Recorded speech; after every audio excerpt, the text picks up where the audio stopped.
Powered by the Inside the Birds podcast. Now, live from inside the Matt Black Kia Studios, it's Football at 4. Football at 4 is powered by the Inside the Birds podcast. It's brought to you by PropSwap, America's sports betting marketplace. Sell your sports bet, take your profit, find out how. Go to PropSwap.com.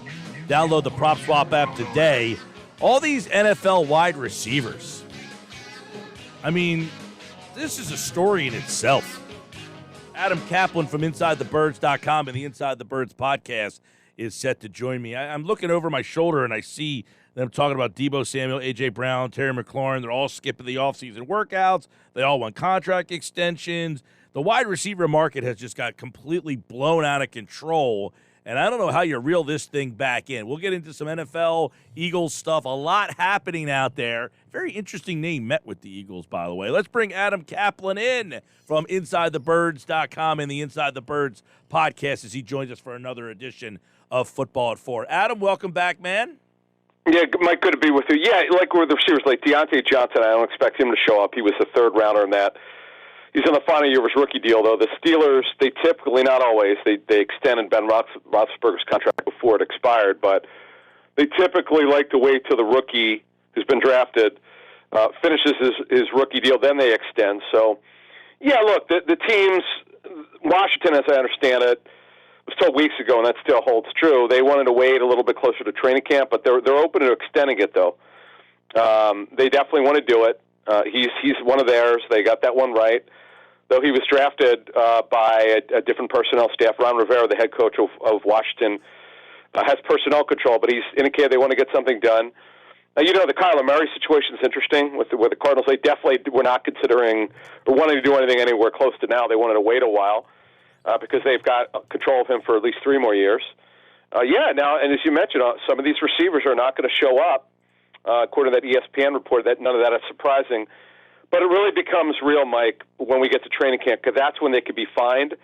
So receiver not getting a contract now doesn't really mean anything. It's not going to make the team do anything. They don't have to because they're really not missing anything. It's when we get to training camp, that's when it's a major story, because if these players hold out, the clubs have leverage and they could do what they want. Now, like Christian Kirk, did he blow the market out of the water to where people were like, what that guy got, look what I'm getting? I mean, some of these guys, McLaurin, were drafted in the second round, Deebo Samuel, second round. So they don't have that big contract. I get that aspect of it. Look, I've outperformed my contract, but at some point, don't you have some inner self-confidence to say, hey, look, I outperformed my contract. I know, and if it's not San Francisco, someone's going to pay me mega money.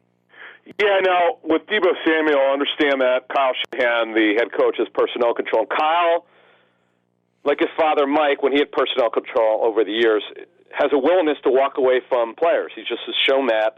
And I know that talking to people who know Kyle very well, as much as he's developed Deebo Samuel, it's crazy it would be for them to trade him. I would not rule that out. I think it's a long shot, just like it's been a very big long shot that the Seahawks would trade DK Metcalf, though he clearly wants to be there. Despite the trade of Russell Wilson, he's made it clear he wants to be a Seahawk. But let's say for real that Deebo Samuel has to be traded. He hasn't, by the way, to be clear. He hasn't. But what if he did by the start of training camp if he doesn't have a new deal? Don't be shocked if something happens there. Right. I mean, you take a look at, and Deebo, A.J. Brown's another one. They're all eligible for extensions. They're in the final year of these rookie deals. I get it. Like, you want to feel like your employer's going to come to you and say, hey, you've done a great job. Here's a raise. But I just don't understand the mindset sometimes of like, all right, look, they didn't come to me. Shame on them. If they want to let me go, I'll go get money from somebody else. I get it. That's probably not the mindset of these guys. They look at themselves as business entities. But at the same time, it feels like this is becoming a trend. It's almost like teams are looking at wideouts like they do running backs. Yeah, we'll just draft you, we'll use you, then move on, we'll find somebody else. Well, there's a little bit of that, but what I would tell you, though, with the Titans, I know they absolutely do not want to trade A.J. Brown. Of all the teams that have guys who are eligible for extension, the way it works is if you were drafted rounds 1 through 7, you cannot have your contract extended until after the third year by the rules of the CBA. Right. By the way, that's the Joe Banner rule. Banner, when he was with the Eagles, would want to get guys that they signed early. And he would, back then, it was after 2 years, and remember, they would later change it in the 11 CBA. If not before that, it got changed to 3 years. I remember Michael Lewis, the safety, he wound up signing a big contract with the Niners. He actually spurned the Eagles and decided not to sign an extension and went to the Niners and didn't play much longer after that. But that's kind of the way the league sees it. If they really like you, you've got two choices. You either extend or use the franchise tag after the final year. I don't make too much, covering this league 19 years, I don't make too much of this stuff. It becomes a real problem, though, once you come to training camp if these deals aren't done. Yeah, we're talking with Adam Caplan. And real quick, by the way, Denzel Ward, 5 years, $100 million. That kind of throws the cornerback contract out of whack, no? Yeah, I mean, it does to a certain extent. It's better than any of the deals that were done in free agency for corner. It's the first 3 years cash. It's the fully guaranteed money at signing. $71 million guaranteed. Yeah, but the real guarantees is where it's at. I've told you forever on your show. You got to know how much money is actually fully guaranteed at signing which means how much is he guaranteed to get no matter what if they would wind up cutting him. That's what the real money is. My understanding is the full guarantee at signing is actually very good. So, yeah, look, the cornerback money, and by the way, that's a position the Eagles will be addressing pretty early in the draft. All right. Speaking of the draft, we got the list of players who will be at the draft, and people try to read into this stuff, but 21 are there. Others were invited. They declined some. Why are some there, others not? Why decline? Yeah, so talking to the league for over the years, what they do is, because you remember the Aaron Rodgers situation, who thought he might be the first pick overall, and he dropped to 25 to the Packers, and for the Packers' sake, boy, that they lucked out, obviously, over Alex Smith. But when you really look at this situation, what the league does is they want players that have a very good chance to be drafted in the first round and hear their name called on the first day. And all these, there are 21 players. If you notice the list of the 21, it's a mixture of quarterbacks. Matt Corral, who will be a top 40 pick. He definitely has a chance to go in the first round. He's pretty talented. Then you've got Malik Willis. We know is going to go in the first round. Now, I did not see why Kenny Pickett's not going. I'm not aware of why he's not going, but he obviously should be there. If not in Las Vegas, by the way. I will be out there for three days for my friends at Sports Grid, but I'd like to know why Kenny Pickett's not out there. But if you look at the list, Kyle Hamilton will be a top 10 pick. Sauce Gardner could be top 5. The offensive linemen, the tackles, Charles Cross is one of them, Mississippi State. Ike Iguano from NC State should be a top 10 pick. Then the guys in the middle of the first round. Jermaine Johnson is a Florida State DN who I really like, was great at the Senior Bowl.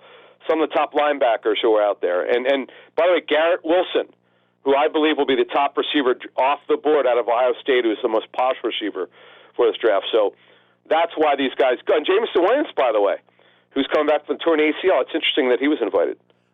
Interesting, too, because this group of first rounds could be so interesting because of all of the first-round picks that have been traded the last couple of years. I think you said it on Friday. 8 teams have 2 picks. That means 8 teams have no picks. Should make a very interesting next Thursday night. Yeah, actually, I had a GM here. We're 10 days away from the draft, first round.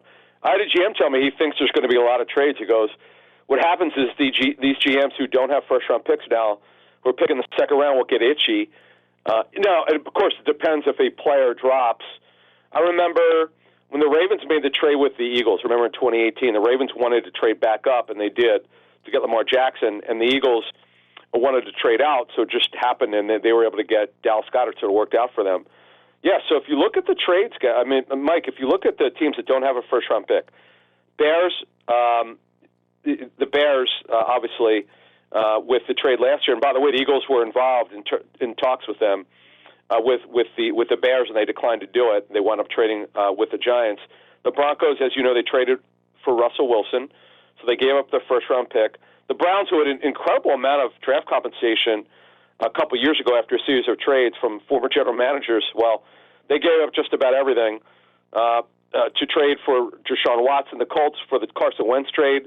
The Dolphins with the Tyreek Hill trade. And remember, they made the trade with the Eagles last year so they could get Jalen Waddle. So they're another team, Mike. All the compensation they had gotten for so-called tanking, which they never really were doing, but they were trying to rebuild. The Raiders for the trade for Devontae Adams. The Niners in the major trade last year to get Trey Lance. And they're still trying to trade Jimmy Garoppolo. And the Rams, of course, which turned out to be a great trade for the trade for Matthew Stafford, and they were not winning a Super Bowl without him. those are the 8 teams that don't have it. And then the teams that have multiple firsts, the Lions, 2-32, the Texans, who we mentioned, they made the big trade for Watson, giving up Watson. Giants, in last year's trade, the Jets, for the Jamal Adams trade, the Eagles, we know about that. They went from 3 picks in the first round to 15 and 18. The Saints, they made the trade with the Eagles. They have 16 and 19. The Packers, for the Adams trade, they have 22 and 28. And the surprising trade of Tyreek Hill, the Chiefs now have 29 and 30. And you have to ask yourself, who could the Chiefs possibly get to replace Tyreek Hill? It's a great draft, but there's absolutely no one in this draft, no matter how good it is, a receiver to replace Tyreek Hill. No, now Andy Reid said that the offense won't be significantly different without Hill, right? I mean, hard to believe. It will be different. And Andy does this, I get it. Coaches downplay anytime they trade a significant piece. They want to downplay any changes. I get it. But you know what, Mike Kafka, who's now the OC and I'm told the play caller for the Giants, he designed their passing game. Matt Nagy now will help. He's back there with Andy. But it's going to change. I don't care what anyone says. It absolutely will change because you don't have anyone like Tyreek Hill. Well, and, I guess they've had these guys over the years we haven't seen a whole heck of a lot, like Mecole Hardman, these guys who play in little spurts. Then they get Valdez-Scantling, too. They did. Yeah. So, I mean, they did, yeah. But the Hardman, it feels like anytime he's gotten a chance to play extended time, he's done some. So who knows? Maybe I don't know, Andy does a good job of scheming these guys. Is it real the scheme or the player? He does, you're right, but it's a combination of the incredible job that Andy does with his vision of what it looked like. And Mike Kafka, I'm telling you, Mike had a big deal.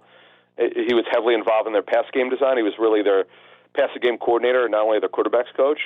Nagy will have to help out in that area, but Mike is brilliant. You might remember him as an Eagles quarterback.